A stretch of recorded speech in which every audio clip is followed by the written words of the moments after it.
ফেনীর সোনাগাজীর মাদ্রাসা শিক্ষার্থী নুসরাত জাহান রাফি হত্যা মামলার ডেথ রেফারেন্স ও আপিলের রায় পড়া চলছে। বিস্তারিত জানাতে হাইকোর্ট থেকে যুক্ত হচ্ছেন সহকর্মী নাজমুল হুদা। নাজমুল, কখন নাগাদ রায় পড়া শেষ হতে পারে বলে মনে করছেন? কিছু জানেন কিনা জানাবেন বিস্তারিত। ঈশিতা 10:30টার কিছুক্ষণ পরেই আসলে ফেনীর যে সোনাগাজীর মাদ্রাসার ছাত্রী নুসরাত হত্যা মামলার রায় পড়া শুরু হয়েছে। রায় পড়া এখনও চলছে।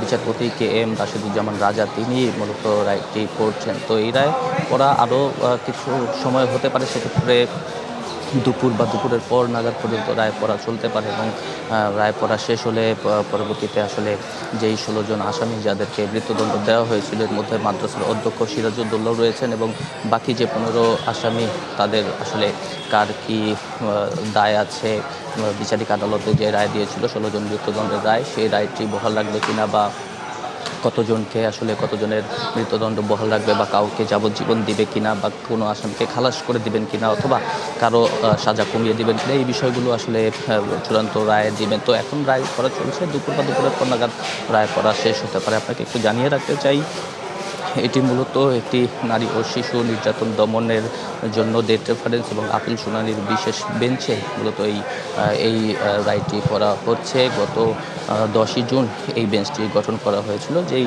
বেঞ্চে মূলত শুধুমাত্র নারী ও শিশুদের নির্যাতনের যে মামলা রয়েছে সেই মামলাগুলোর জন্য। এবং ইতিমধ্যে অনেকগুলো রায় আমরা দেখেছি অতীতে, এবং নুসরাত হত্যা মামলা যে আলোচিত ওই সময়ে 2019 সালে যে আলোচিত মামলা রায়, সেটি দীর্ঘদিন ধরে প্রায় 7 বছরের মতো এটি আসলে ডেথ রেফারেন্সটি নিষ্পত্তির অপেক্ষায় ছিল। তো আজকে যদি চূড়ান্ত রায় হয়ে যায় সেক্ষেত্রে এটিরও আসলে চূড়ান্ত নিষ্পত্তি হয়ে যাবে। এবং এটি আমরা যদিও আসামি পক্ষের আইনজীবীরা আমাদেরকে বলেছেন যে অনেক আসামির বিরুদ্ধে আসলে কতটুকু তাদের বিরুদ্ধে তাকে হত্যা করার প্রমাণ রয়েছে সেটি সন্দেহাতীত কিনা বা সেই বিষয়গুলো আসলে তারা তাদের পক্ষ থেকে যুক্তি তুলে ধরেছেন। এবং রাষ্ট্রের যিনি সর্বোচ্চ আইন কর্মকর্তা এর আগে আমাদেরকে জানিয়েছিলেন যে যাতে এই হত্যা মামলায় যাতে কোনো নির্দোষ ব্যক্তি সাজা না পান সেই বিষয়টি তারা যেমন দেখবেন, তেমন নুসরাত হত্যা মামলায় যাতে সঠিক বিচার নিশ্চিত হয় সেই বিষয়টিও আসলে তারা তাদের পক্ষ থেকে